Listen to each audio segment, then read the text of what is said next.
What's up, Lazy Dog fam? Hope everybody out there is having a fantastic day. It's a little bit chilly here on the homestead today and a little too wet to work in the garden. So today, as I told you several videos ago, we're going to be putting a new irrigation system on our fig trees behind me here.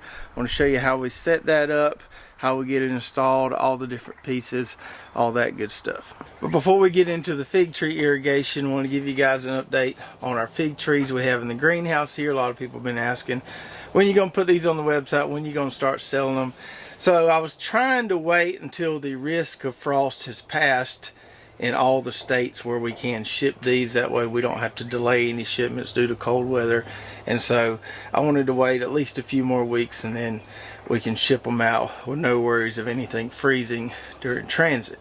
And I don't have the list right in front of me, but it looks like right now the states we're going to be able to ship to will be Florida, Georgia, obviously, South Carolina, North Carolina, Tennessee, Alabama, Mississippi, Louisiana, Texas, I think maybe Oklahoma, and Arkansas. I don't know if that's completely correct or not, but I think in my head, I think that's the list of the states we're going to be able to ship to. Some of those states require what they call a fire ant certification or a fire ant badge, and so I'm waiting to get certified to say that we're not importing fire ants from our state into another state by shipping these plants. So once I get that fire ant certification, which I should be able to get in a couple weeks, then we'll be clear to ship. By then the frost should have all passed in those states and we can put these on the website. So now back to the task at hand, which is setting up an irrigation system for these 3 rows of fig trees here on the back half of our property. So we have about 20 different trees here. So there's 2 long rows you see there, kind of a short row there behind the greenhouse. About 20 trees out here currently, lots of different varieties. We'll be adding more trees to fill in the gaps there. We're using some of those trees we started in the greenhouse there. So this is where those cuttings came from to grow those trees. And down on the end here we have some gaps we need to fill in, so we have full rows on all 3 here. You can see here we had a little bit of frost damage a couple weeks ago. Things had gotten warm and these things started putting on leaves and budding out, and then we had a freeze which knocked them back a little bit, but most of them have recovered since and are putting on new leaves now. So on our 2 acres of property here, we have these 3 rows I just showed you where we're going to be setting up the irrigation today. Then we have 4 trees right here, kind of at the bottom of this hill from that garden plot right there. And we'll probably be adding more trees in this spot this year as well, and setting up an irrigation system on these at some point, but not today. And then we have this bad boy right here, which is a massive brown turkey fig tree. This was here when we moved here. No telling how old it is, but it produces a ton of figs. So all the smaller trees you see are ones that I planted, ones that we either grew from cuttings that we got somewhere else or bought trees online. Had several different sources from where we kind of started our orchard here. And I've spaced all these trees about 10 feet apart along these rows here, which is pretty close, probably closer than most people want to put them. Because as you saw with that brown turkey tree, fig trees can get absolutely massive over time. Now it takes many, many years for them to get that big, but they can get that big. But with all these trees I've planted back here, my master plan all along was to take a lot of cuttings from these trees, heavily prune them by taking cuttings and growing more and more trees. So if you're not cutting on trees all the time, if you're not heavily pruning them, you probably want to give them more room than we did here. But since we're cutting on these a lot, the 10-foot spacing seems to be working pretty well so far. We may regret that close spacing down the road, but it's doing all right for us now. And the actual row spacing here was already kind of predetermined based on what was here before there was fig trees. So there used to be pine trees along these 2 rows right here, and if they were still here they would be as big as those are. You can see the stumps there where I cut those pine trees down and then tried to plant fig trees kind of in between each stump. And then we've got some holes in some spots where those stumps have rotted out. But that's why we have these lanes here. This is where pine trees were previously, I kind of like the grass in the middle here, mow down those lanes and just mulch around the trees here. We had straw around these, but it's kind of withered away, so we're going to put some more straw in here, but first we're going to put that irrigation down. Now I did have an irrigation set up on a couple of these rows that I pulled up yesterday. It worked okay, but it wasn't ideal. What I did was pretty similar to what we do in our vegetable garden plots. I had a setup of main line at the beginning of the rows, and then I had 15 mil drip tape just running down the rows. That worked okay, but I was wasting a lot of water because water and a lot of empty spots between the trees there, and the setup we're going to use today should work a lot better. So we got all the components from this system from Drip Depot online. You could probably find a lot of this stuff at Lowe's and Home Depot as well. Interesting thing, when you order from Drip Depot, evidently they send you a couple Tootsie Roll Pops. I'll share those with the kids later. So we got several different parts here, several different pieces, and I'll try to go through each one of those and tell you what they are. So let's take a look at what we have in this box here. So the first thing we have is this big roll. I think this is a 250 foot roll of mainline tubing. This is the same 5/8 mainline tubing that we use on the drip systems in our vegetable garden. We're using this same supply line or main line for our fig trees here. I can't remember what this 250 foot roll cost, but it was pretty good deal. That's why I went ahead and got 250 feet of it, because I know I'll use it in my vegetable gardens if I've got some left over. So I went ahead and got a bigger roll of it. They had even bigger rolls than 250, but I didn't want to deal with a 1,000 foot roll because those are kind of big and bulky. So 250 was going to work good for us. And then we've got this tubing right here that's much smaller, and this is called micro tubing, or some places call it spaghetti tubing, and I'll show you how we use this in a minute. But basically this is what connects the drip emitters to the drippers that feed the water to the trees. Then I got a pack of the mainline elbows here and a pack of the mainline tees, because we're going to need those to set up our kind of complex mainline tubing manifold. And then we've got these pieces right here, which are called flush valves, and these go on the main line at the end of each row, and what it does is basically pulls any excess water out of the main line so you don't get a lot of algal buildup in there. If you're running fertilizer through there, you can get some buildup, so these help with that. And then the last two pieces here, we have these, which are the actual drip emitters. This is what's going to plug into that mainline tubing. Now you can find these in several different water outputs. These are 1 gallon per hour. You can find them in 0.75 gallons per hour and even more than a gallon per hour. For what I'm doing, I think a gallon per hour is going to work just fine. And then we have these things right here, which are basically little stakes with water channels along them. So this stakes in beside the tree, and the tubing is going to deliver water down these channels here and into the soil beside the tree. So the first thing we need to do is to get our main line in place and get it all connected so we have kind of one contiguous system here. So we're going to take that 5/8 inch tubing there, and we're going to run it all the way down these rows here. I'm going to try to tuck it in as close to those trees as I can. We'll run it all the way to the end there for each of these 3 rows. And that tubing that runs alongside the trees there is just going to sit on top of the ground. It will be covered with straw when we mulch this in a couple of weeks. But the tubing that connects each row is going to have to go underground so I can still mow this grass here.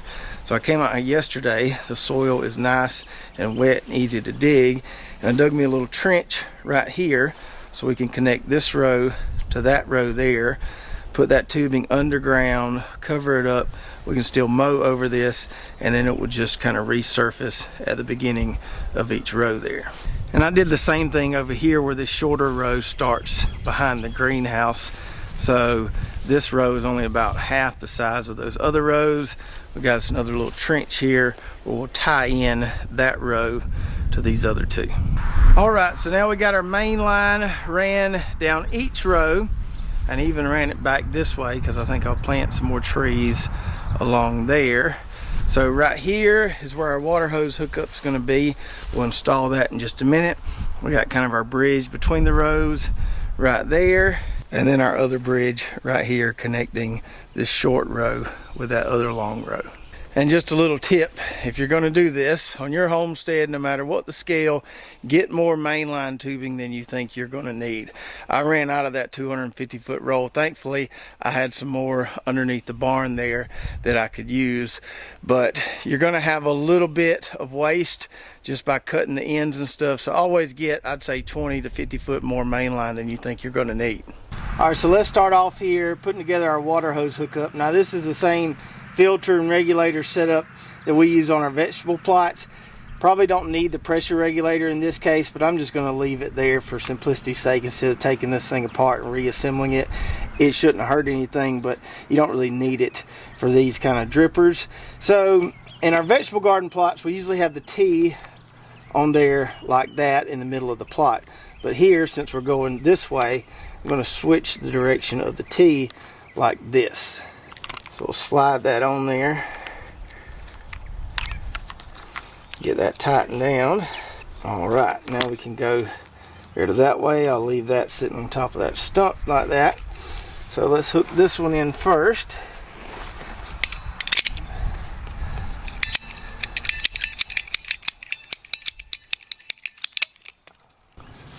Connect that row right there. Tighten that down. And then we'll connect our bridge.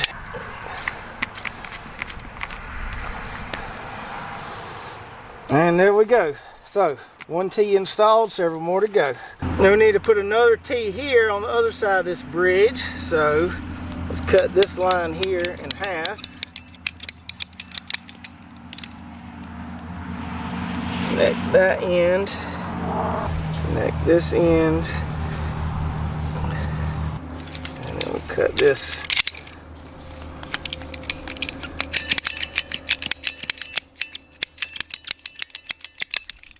right there and connect that there. And I'm going to put a brick on this just to kind of hold it in place until that memory gets worked out a little bit. Then we'll have one more T here for this other bridge. Connect this last piece here. Some of these are tough to get on there. There we go. And then right here, we don't need a T, we need an elbow to make a 90-degree turn because we don't have anything going that way.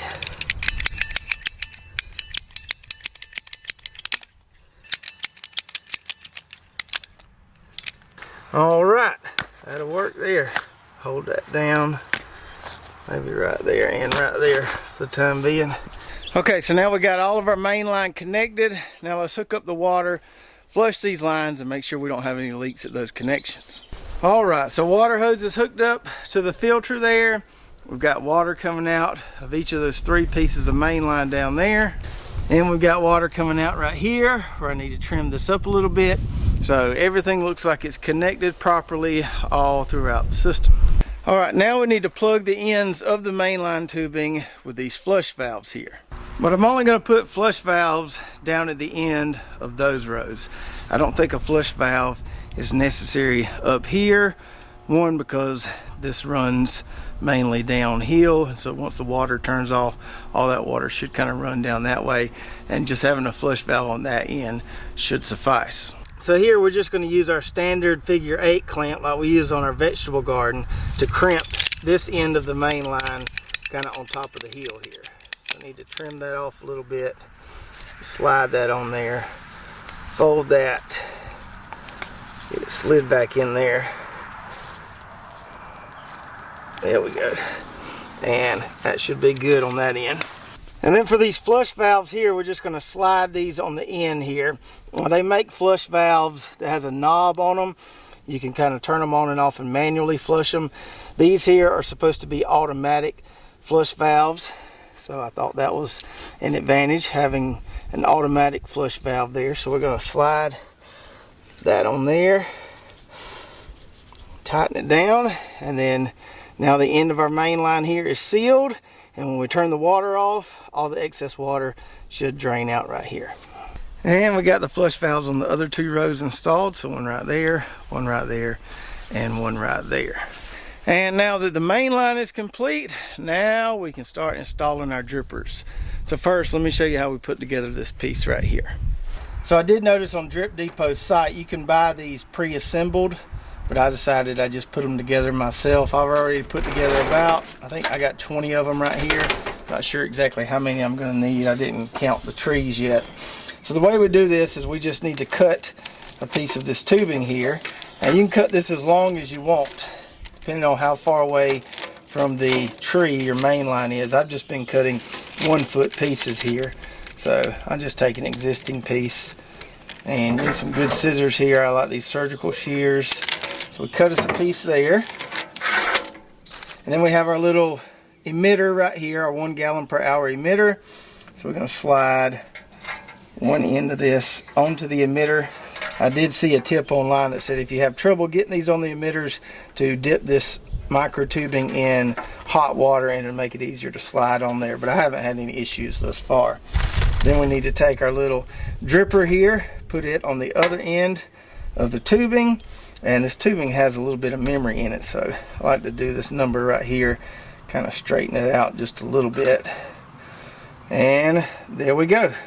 Now we just need to connect this dripper into the main line here and then stake this into the ground. Now I'm hoping this same hole punch that I use for my drip tape is going to work for these emitters here. If not, I may have to run to town in a minute. So we're going to install one, make sure it works, and then we'll install the rest of them. So I'm going to go right here, I'm going to punch a hole in there just like that. I'll stick this emitter in there till it pops, and then I'm going to stake this in the ground outside from the tree a little bit, about 1 foot away from the base of the tree right there. And let's turn the water on and make sure this works. Okay, great news. No leakage there, so it looks like that hole punch is going to work. And if we get really zoomed in right here, hopefully you can see that water kind of channeling down that dripper there. So everything's working like it should. And I presume you could do this without the little stakes right there. You can see we could just lay this down beside the tree there and it would drip out just fine, but I kind of like the stakes, so we're going to stick with stakes. So for the time being, I'm just going to do 1 emitter per tree. I can always come back in here later and add another emitter per tree if I want to. So I'm probably just going to run this at night, come out here 10 o'clock at night or so, turn it on, turn it off in the morning. So you figure an 8-hour run time, we're doing 1 gallon per hour per emitter. That's 8 gallons of water per tree overnight, which I think should be plenty. So now all we need to do is turn our water back off and plug in these emitters for all the rest of these trees out here.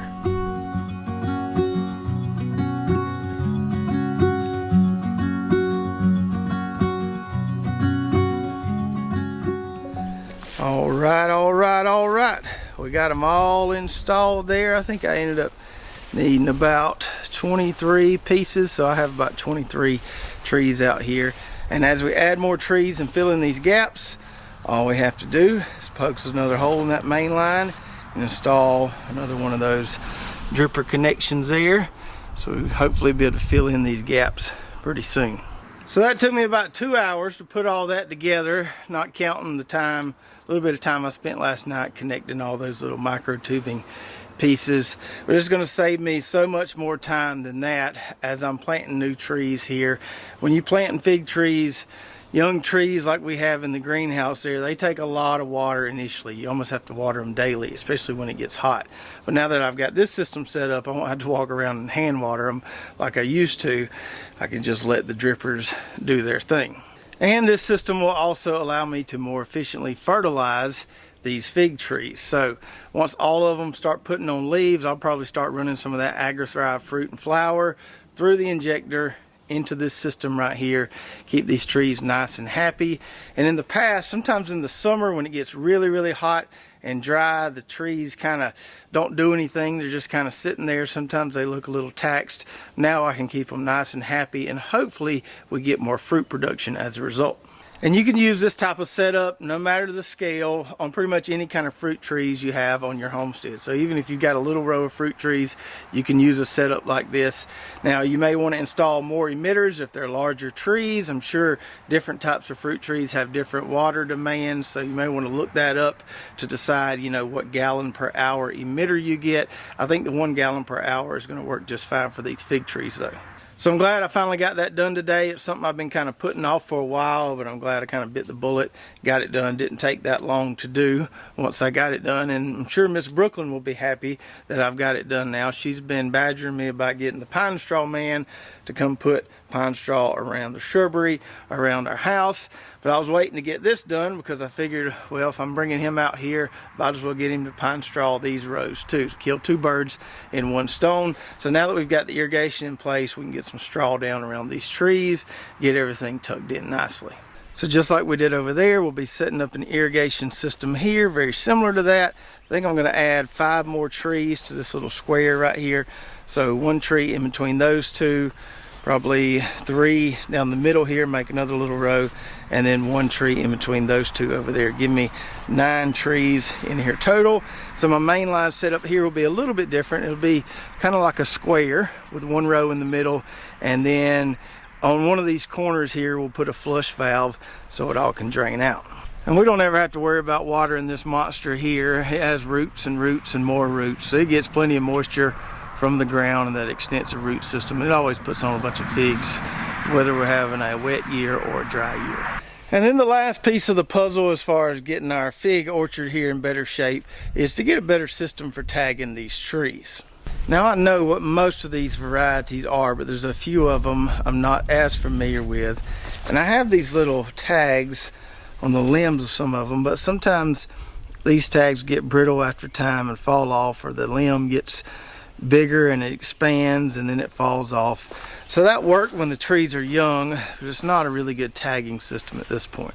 So I looked and looked online for good plant identification tags, and there's a lot of different options out there. I wanted something that was easy to write on, something that was big and easy to see, something where the ink wouldn't wash off real fast, and I landed upon these things right here. So these are plastic, but it's pretty thick plastic, and I'm sure these will get brittle eventually and break down in the sun, but they should last a pretty good while. And I like the fact that the ink doesn't wash off on these. I wrote on these and then I ran them under water immediately and rubbed my thumb on them, so the ink stays on them really good. It's nice and big. I can see it. I don't have to search for a tag. I can just walk by a tree and know what it is. So we'll stick these in the ground right in front of each tree, and we've got a nice little identification system there that's easy to read as we walk by. And if you're watching on YouTube, I'll put an Amazon link below to these tags right here so you can give them a try. So I hope you enjoyed the video today. Like I said, this was something I've been needing to do for a while, and we also get a lot of questions, people asking how to set up irrigation for fruit trees on the homestead. So hopefully this was helpful for some of you.